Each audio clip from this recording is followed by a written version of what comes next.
Let's see.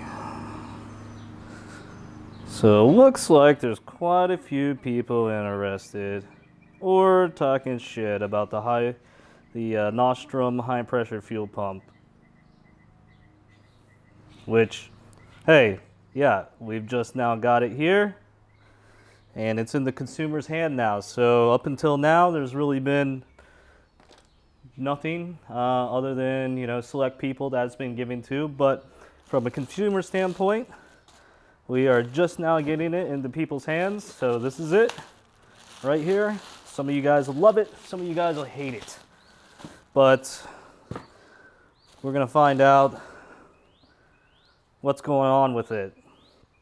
Is it going to live up to the hype, or is it not? But anyway, let's get past all that. Here it is. This is the Nostrum high pressure fuel pump for the FA20. We've been waiting for something that's ethanol compatible, and we've been waiting for about 5 years. So finally, Nostrum stepped up and released this high pressure fuel pump for us. Thank you, Nostrum, first off. So now there is all the people, the naysayers, which I don't know who's right, I don't know who's wrong. But anyway, I've got the pump. One downside, big downside of it, is this pump is $1,000. That's what it is. Before that, we were looking at some other companies, and honestly, I thought this thing was going to be about $2,000. But it isn't. It's $1,000. There's I Build Race Cars out there that's coming out with a different kind of solution. What they're going to do is, I think they're going to release some kind of kit, and that'll go into your OEM high pressure fuel pump. Haven't seen too much about it, so I went ahead and pulled the trigger on this one. This is going to be what I'm going to run with, so I'll figure out if it works, down the road. I can't say right now, but we're going to look at getting this installed today to the car. I did contact my tuner before putting this on the car. I spoke with him, and we're going to go through the e-tuning process again. This car's been pro-tuned on turning Concepts dyno, putting down about 410 horsepower on the current setup. If you guys haven't seen that, videos in my channel, you're interested, check it out. So yeah, they say it doesn't require a retune, but it's definitely safe to check with your tuner just to let them know you're getting this and take their advisement. So that's what I'd say about that. What Nostrum is claiming, or sorry, Nostrum, I'm always mixing up the word, Nostrum is claiming this pump will be E100 compatible. So this doesn't mean you can just run E85 and then 93. You'll still need the Cobb Flex Fuel if you want to run Flex Fuel. So what that'll do is, fill the tank with nothing but E85, let it run out, and then you want to fill up with 93. Cobb Flex Fuel is going to take care of that mixing of the maps or blending of the fuel, whatever it is, and that it'll automatically do that for you. Now, if you just wanted to run strictly on E85, you could use this pump. You could use your E85 map. And then if you wanted, you could flash back to a 93 map after you fill up with 93 and go through that whole process, which is a pain in the butt. I've been there, I've done it. I didn't enjoy it. Anyway, so they claim E100 on this, and then the site says that this pump is capable of around 600 horsepower. Like I said, we haven't really seen those numbers out there, so there is to be some skepticism with that information, but this is what I went with, and yeah, I'm looking forward to trying this out. So today we're just going to get it installed on the car. Unfortunately, there's not a bunch of consumer reports or reviews about it yet. Like I said, people just got it to the house like this week. So we'll see what happens.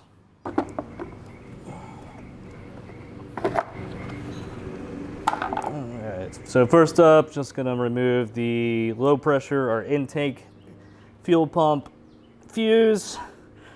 I'm gonna go ahead and relieve some of the pressure out of the fuel system, just in case. All right, so that's 15. Ooh, don't drop it. Actually, you know what? I'll probably just leave it in here. And then we'll start the car, let it run out of fuel. Ooh, all right. Turn on the access port.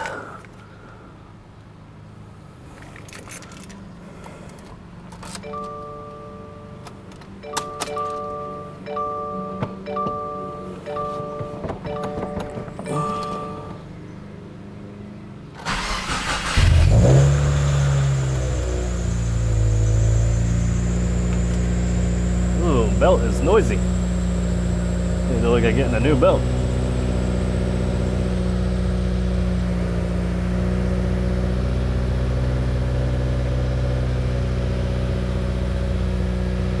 A good way to check this one out is bring up the fuel pressure. Where's that at? Fuel pump.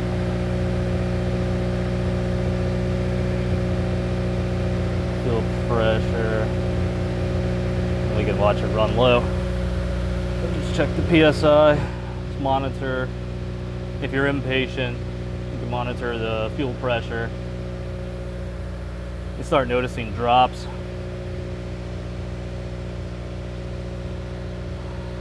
We're going to remove this heat shield right here. So a little bracket right here. This is a 12mm bolt. Right there, we'll remove that one, and then we'll remove the one down here. It's another 12mm bolt. I think that's about it for this heat shield. We'll get that removed. Actually, it looks like there's a little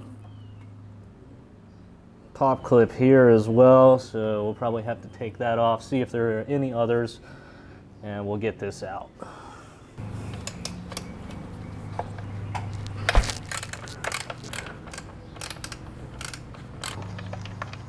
Okay, there's the first one.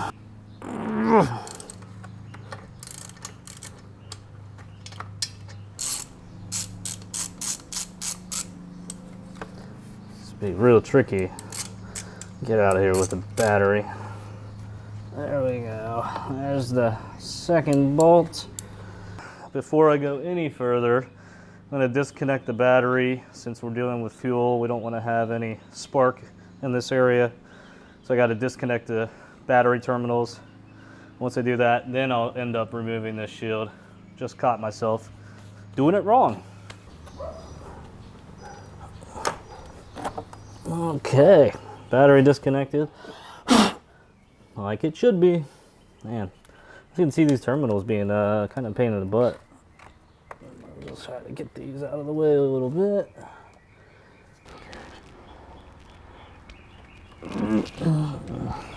There we go. Okay, just remove this little tab. Just squeeze the sides and it popped right out. Now we can remove the shield.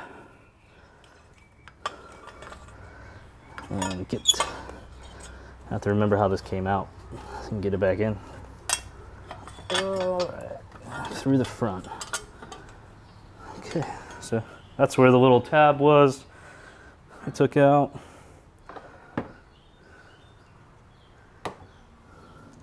Yeah, it looks like we got some foam padding on here. I don't know if that's heat shielding or noise reduction. So let's take this off as well as we can get to the high pressure fuel pump. That just comes right out. Just remember,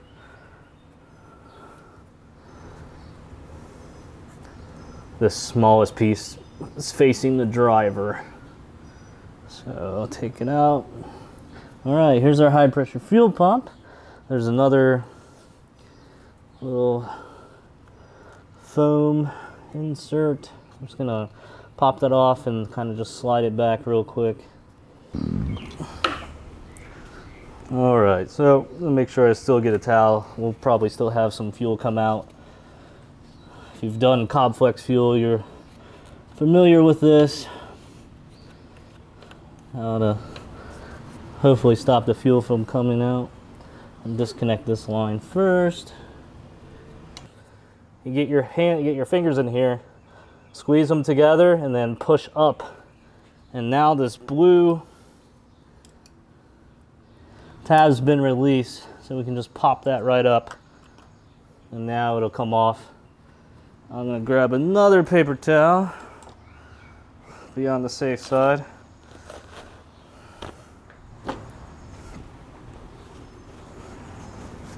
So, unfortunately I don't want fuel to go everywhere, so this is gonna be difficult to film. We'll try to get a shot in here if we can. So, here we go. So you can see right there the blue tab. Fuel line for your high pressure fuel pump. So it sits like this. All I did was grab the hose. Paper towel, hold on. There we go, all right. So it sits like this. All I did was grab it, twist it up, and then the two tabs right here at the connector, you just squeeze those and push up, and then pull the blue part up the rest of the way. So now, take this off. Hopefully, fuel won't go everywhere, just slides right out. Oh wow, we're actually hitting the TGV delete. So, okay, I'm gonna just leave it like this, and then once I loosen up everything else on the pump, I'll get this hose off.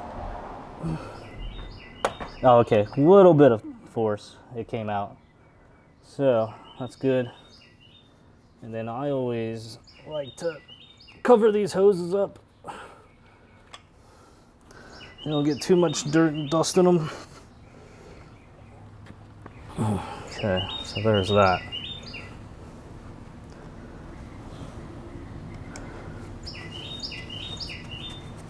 Kind of dirty.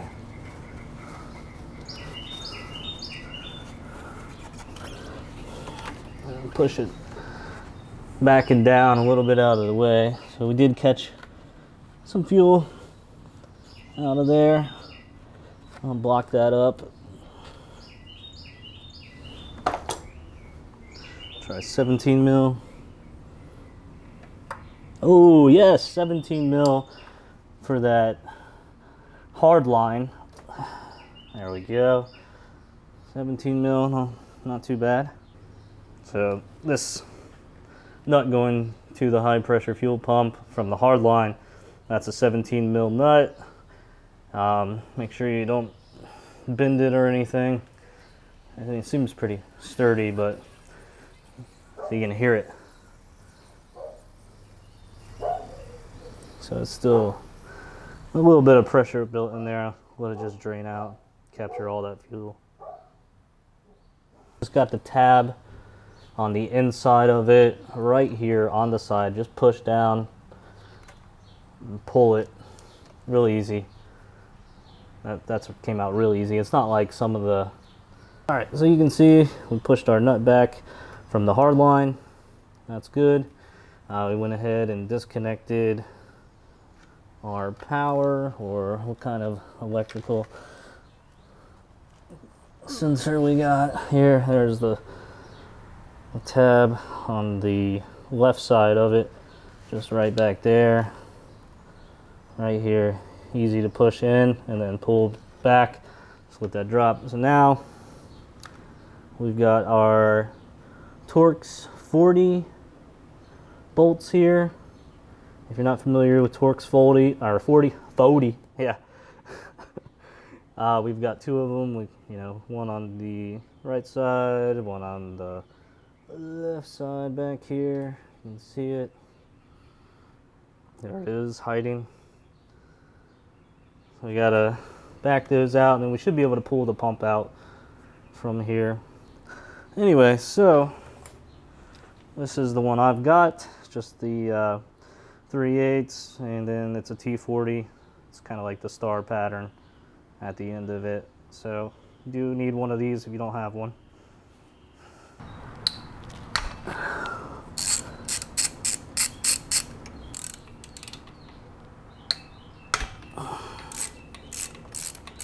Ooh, ooh, ooh, ooh, ooh.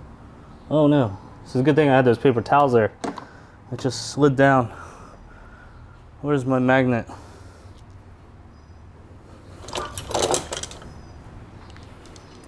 Magnets are always good to have.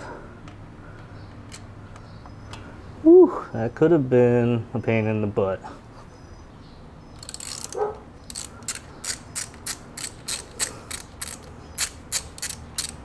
Alright, grab that one real nice. Yeah, good.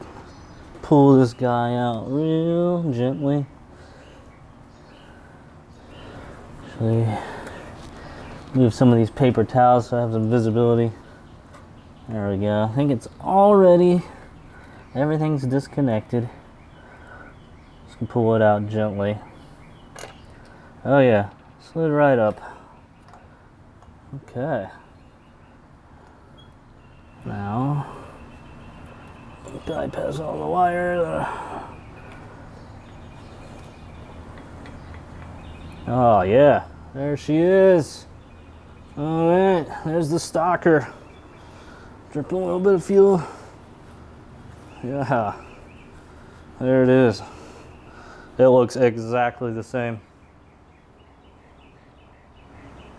as the Nostrum, but isn't. Okay, now all we have to do is just hit this, lube it up with a little bit of motor oil, following the instructions. So we'll do that, and then we'll get ready to install it and see what happens.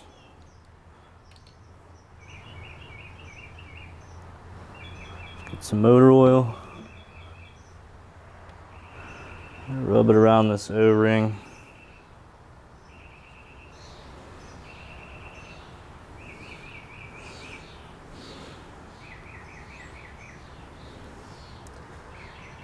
Okay.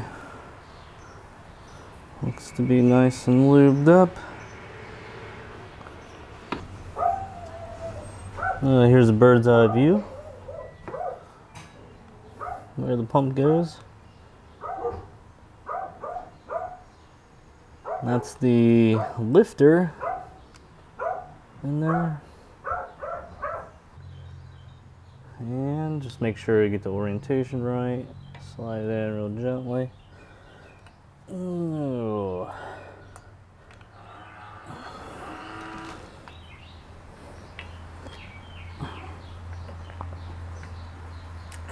A little easier said than done. Just finagle it. Alright. And there we go. This is the delicate part. Seating it all the way in. Yeah, let's see. Let me remove some of these towels out of the way.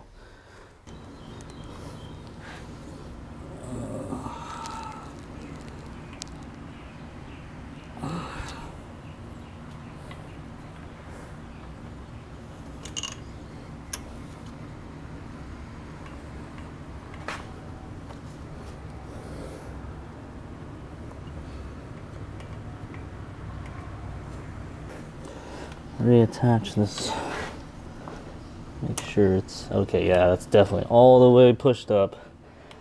That hose is pushed up all the way against the pump. Now we've got that in place, and then we'll lock it nice and secure right there. Yeah, some kind of resistance on this pump to get it to go in. I'm just wondering if the spring is newer and it might need to be compressed a little bit. Yeah, I think that's the case. So that's it. I was a little bit worried it wasn't going in, but it's like the new spring might not have any wear on it, and then it doesn't want to compress all the way down. I wanted to get this black hose on. That one was having a little bit issue coming off. So before I tightened it, wanted to get it in place. And we'll go ahead and put this hardline nut, get that finger tightened on here. That'll give us 15.5.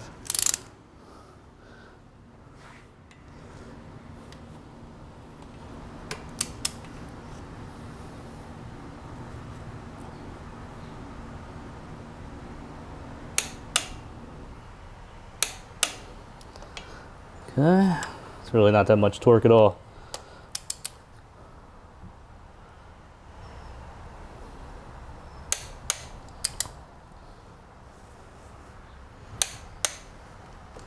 Okay, those are torque to spec. Sensor, I don't know, sure, it's power sensor, whatever. More that connector, all right. And gotta tighten down this hard line. Actually, I'm not gonna be able to torque that one down to spec. I don't have the right tools for it, but it wasn't terribly tight to begin with. So just did about maybe a quarter turn. Pretty good resistance right there.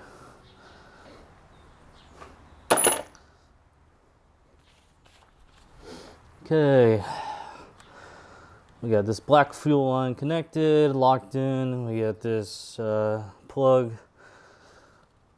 connected. No issue there. We got the hard line connected. We got the T40 bolts torqued down to 15.5 foot-pounds. And if I take a look at everything. Real easier said than done. Here we go. Here's a close-up. There we go. So got the hard line tightened down. We got both the T40 bolts right there. 15.5 foot-pounds of torque. There's the other one. And we've got this black fuel line connected. We got it pushed in all the way to the fuel pump. So then we locked it in place, and then we've got our connector right here attached to the pump. So everything looks like it's seated pretty good in there. I was a little bit worried because I had to, I guess, compress the spring down, and with the bolts it wasn't going all the way in. But yeah, we'll find out if there's a leak or not. All right, guys, so we've got the new pump installed, batteries reconnected, everything's a go, hopefully. And get the access port on. All right, let's see if we get any error codes or anything at all. We'll see what happens. I'm actually not sure what to expect. Well, I was told it's gonna start like normal, but we'll see. So let's prime the fuel pump, just turn the key to the auxiliary position. And what's going on? Oh, we got some fuel pressure. Actually, this will be a good time to see if I got any leaks from the high pressure fuel pump. So let's check that real quick. Okay, here we are. So the system should have some pressure from the in-tank fuel pump. Looking good so far. Not seeing any leaks. You guys let me know if you see anything. Yeah, looks good. All right, fingers crossed. Let's see what happens here. So, all right. And first startup. I gotta check engine light and shit. Oh, that's always on. All right, there was a little hesitation, but that's probably just the fuel going into the system. Oh, wow. Okay. Fuel pressure is there. Looking good, I guess. Idling kind of normal. Well, that's good. I don't have any check engine light. Go back and make sure there are no codes. Codes. Hey, no codes. I like that.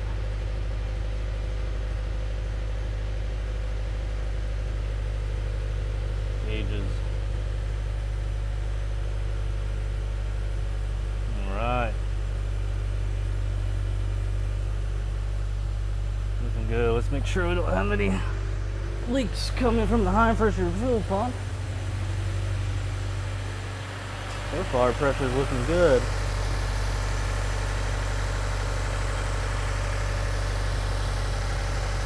Yeah, it looks dry. Oh, that's exciting. Don't see anything down there. I don't know if it's wet or anything.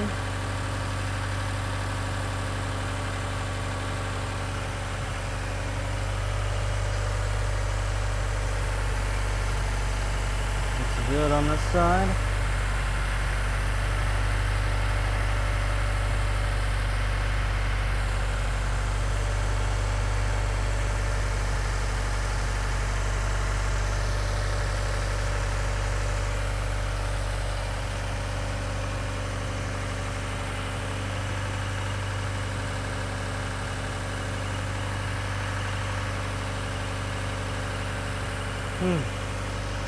Yeah, I think that's a solid install. At least for idling.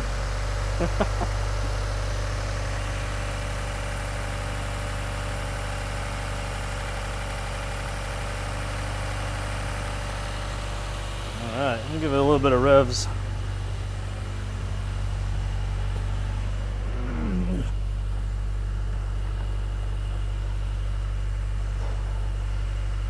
Everything seems normal.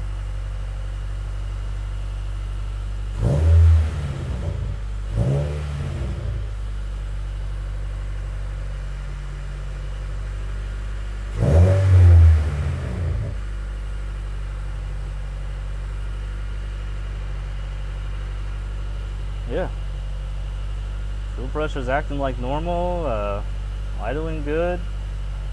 Have to go take it out for a little drive, and actually need to get with my tuner and see what he recommends doing from here, but I'll have to wait back and see how it goes before I drive it.